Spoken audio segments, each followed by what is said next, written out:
নমস্কার। রূপম সুবোধ সরকার। রূপমকে একটা চাকরি দিন। এমএ পাস, বাবা নেই, আছে প্রেমিকা। সে আর 2-1 মাস দেখবে, তারপর নদীর এপার থেকে নদীর ওপারে গিয়ে বলবে, রূপম আজ চলি, তোমাকে মনে থাকবে চিরদিন। রূপমকে একটা চাকরি দিন, যে কোনো কাজ, পিয়নের কাজ হলেও চলবে। তমালবাবু ফোন তুললেন। ফোনের অন্য প্রান্তে যারা কথা বলেন তাদের যেহেতু দেখা যায় না, সুতরাং তারা দুর্গেয়।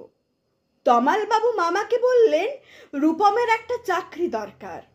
মামা বললেন কাকাকে, কাকা বললেন জ্যাঠাকে, জ্যাঠা বললেন বাতাসকে।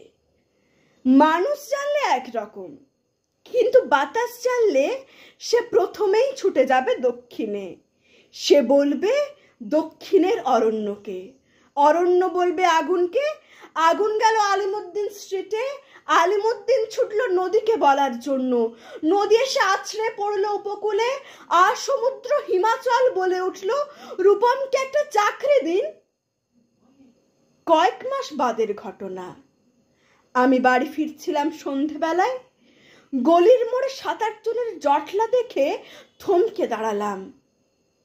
জল থেকে সদ্য তুলে আনা রূপমের ডেড বডি, সারা গায়ে ঘাস খড়কুটো, হাতের মুঠোয় ধরে থাকা একটা 1 টাকার কয়েন। পাবলিক বুথ থেকে কাউকে ফোন করতে চেয়েছিল রূপম। ভারত সরকারের 1 টাকা কয়েনের দিকে আমার চোখ। একটা ছেলেকে আপনারা কেন এমএ পড়ান? ফোন আহ্লাদে 8খানা বিশ্ববিদ্যালয় বানিয়েছেন, তুলে দিন। এই কথাগুলো বলবো বলে ফোন তুললাম পবিত্র সরকারের। ফোন বেজে উঠল, ফোন বেজে চলল, ফোন বেজেই চলল।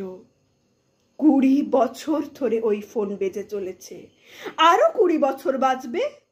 বাতাস বলছে অরণ্যকে, অরণ্য চলেছে নদীর দিকে, নদী উপকূল থেকে আছড়ে পড়ে বলল রূপমকে একটা চাকরি দিন। কে রূপম?